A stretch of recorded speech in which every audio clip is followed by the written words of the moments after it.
ni autant. Bah, je vais dire alors, un exercice de lecture. Attends, je vais dézoomer à fond. Je recule. Donc ni autant. Du fric pour le peuple, pas pour la guerre. Syndicat GJ avec en ce moment le sticker, ou je sais pas comment on appelle ça. En français, comment on appelle ça, l'autocollant. Oui. J'avais le mot anglais qui venait à la tête.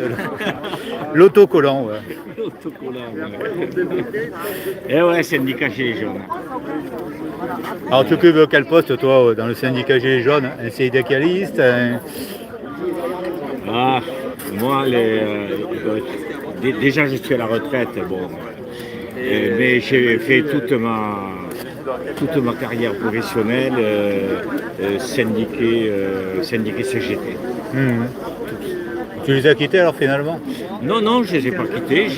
C'est quand j'ai pris la retraite que bon, j'ai. La CGT ne veut plus de retraités ou pas?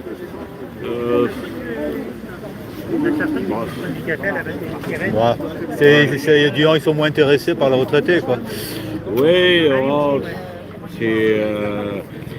c'est-à-dire quand tu es sur le lieu de travail avec tes collègues, tout ça, bon, ça a du sens au niveau syndiqué.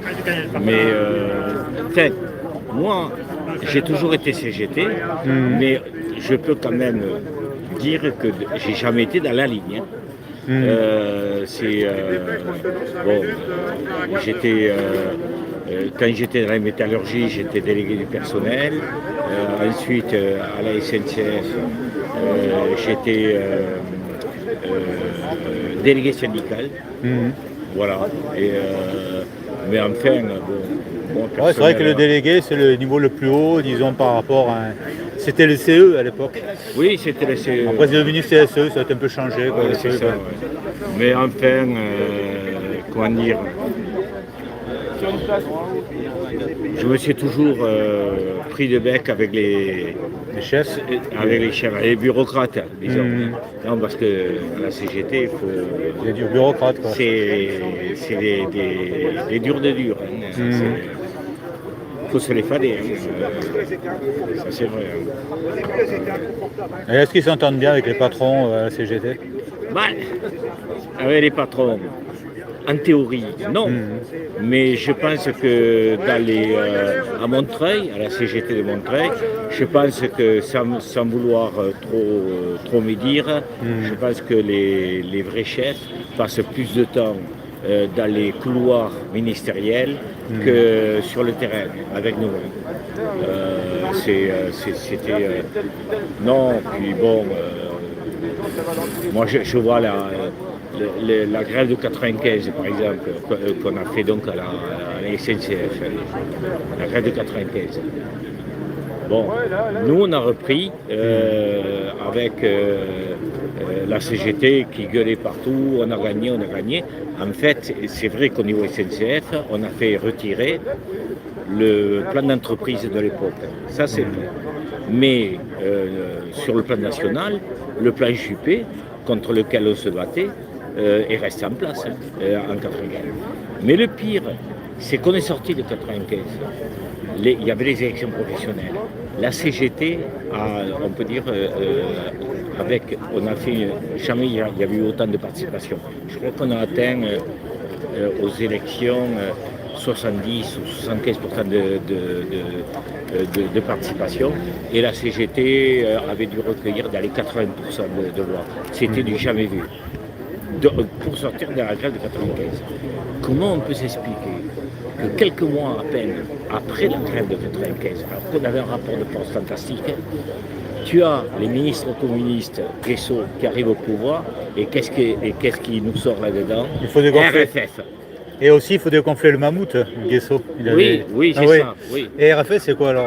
RFF, ça a été la scission, l'éclatement de la SNCF, avec une partie RFF qui devait récupérer le déficit de la SNCF, mais qui était en fait, de fait, une privatisation déjà de la SNCF. La découpe de la SNCF. C'est la découpe de la SNCF. Et ça, quelques mois après qu'on ait gagné 95. Alors moi, je veux bien, qu'on nous sorte, on a gagné en 95. pour avoir quelques mois après ce résultat, alors que nous, dans notre secteur, on était monté, nous on avait fait des assemblées générales de cheminots contre la création de RFF. Et la CGT à l'époque était soi-disant contre la création de RFF. Sauf qu'en vérité, ils ont suivi les consignes ministérielles données par Guesso et compagnie. Voilà, et on s'est retrouvé avec l'éclatement de la SNCF.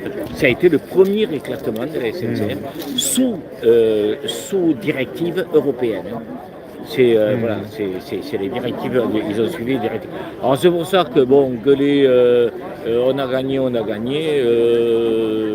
en 95, oui et non, quoi. Voilà, on va dire ça.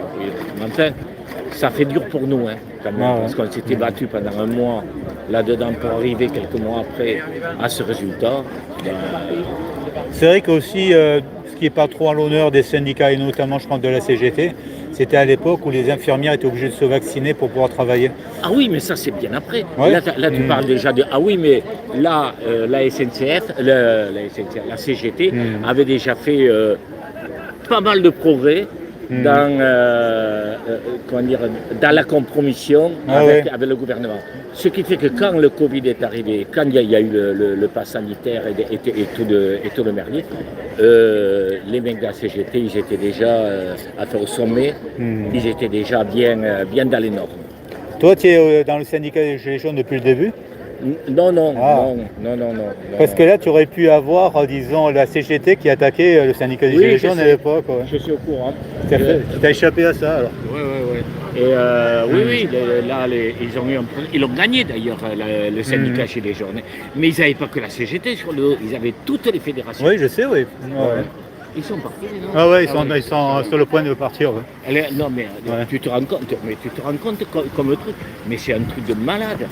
Alors, et en plus, ils ont porté plainte contre le syndicat Gilets jaunes en disant que le syndicat Gilets jaunes n'était pas représentatif. Alors, attends, moi je veux bien qu'ils ne soient pas représentatifs. Ok, mais s'il n'est pas représentatif, il ne représente aussi aucun danger.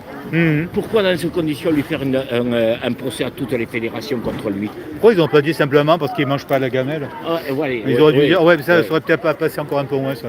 Non, mais c'était plus la vérité. C'est quand même, c'est fort de café quand même. Hein. Non, mais avec ça, liberté syndicale. Pas représentatif parce que c'est un petit syndicat qui n'a pas beaucoup de membres, parce que c'est un nouveau syndicat. On n'en a rien à foutre de ça. Ah ouais, je sais, ouais. Non, mais le terme représentatif, c'est-à-dire parce qu'il n'y en a pas beaucoup, on doit les interdire. Quoi. Voilà, c'est ça. La minorité ne doit pas l'emporter. Non, mais si ça ne représente aucun danger, dans ces conditions, ils n'ont pas besoin de se mobiliser comme ils l'ont fait contre le syndicat des Gilets. Ouais, mais mais honnêtement, c'est assez dégueulasse parce que ça donne, en plus vis-à-vis des syndiqués, je veux dire à la CGT, ça donne quand même une mauvaise image de ce qu'est le syndicalisme. Quoi. Tu te rappelles du 1er mai où les Gilets jaunes avaient bloqué les syndicats qui redescendaient? Oui. Et qu'après on était passé devant le PS. Et alors là maintenant c'était les syndicats qui s'adressaient au PS quoi, et qui leur disaient les 4 vérités. Quoi.